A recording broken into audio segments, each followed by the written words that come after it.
हकीकत कुछ और है। यह कहानी है ऐसे लोगों की जो गरीब और बेसहारा व्यक्तियों के लिए मदद पहुंचाने का काम करते हैं।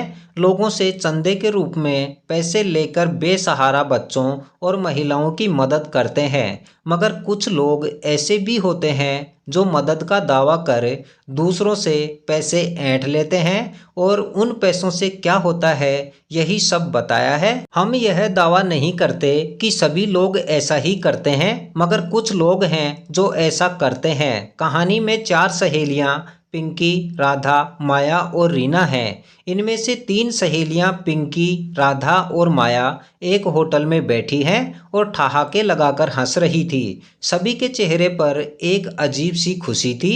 तभी पिंकी बोली, कुछ और भी नए नए तरीके ढूंढो यार, अब हमें यही सब आगे भी जारी रखना है। तो राधा ने अपना मोबाइल निकाला और ऐसे ही आइडियाज सर्च करने लगी।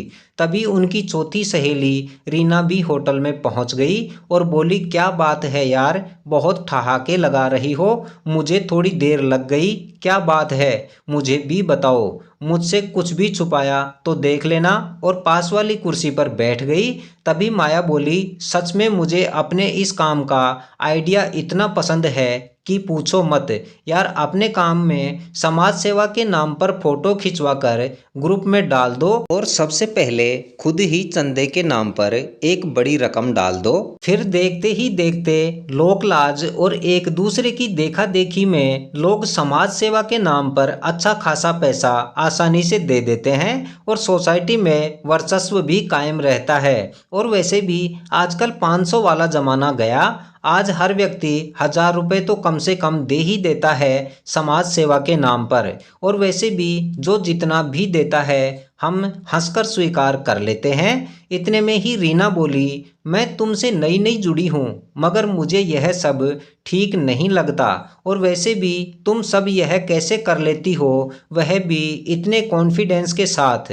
तो राधा ने कॉफ़ी पीते हुए कहा, कुछ नहीं यार, आजकल बस थोड़ा सा दिखावा जरूरी होता है और यह मीडिया युग है। बस 2-4 फोटो किसी आश्रम या स्लम एरियाज की कुछ दान करते हुए डाल दो, बस फिर अपना काम आसानी से बन जाता है। और वैसे भी कौन देखने जाता है कि हमने किया क्या है, बस 2-4 फोटो ही सारा काम कर देते हैं अपना। और इतना कहते हुए तीनों सहेलियां बैठकर चंदे में आई ऑनलाइन और नगद धनराशि का हिसाब किताब करने में जुट गई। गलत कार्य यह सब देख जमीर रीना थोड़ी असहज हो गई और उसे यह गलत कार्य घुटन भरा लग रहा था और वह इससे बाहर निकलने की सोचने लगी। और तीनों सहेलियों को हिसाब किताब देकर कहा, आज के बाद मैं यह काम नहीं करूंगी क्योंकि मुझे मेरा ज़मीर इसकी इजाज़त नहीं देता है। और वहां से निकलकर रीमा अपने आप को दोष मुक्त महसूस कर रही थी।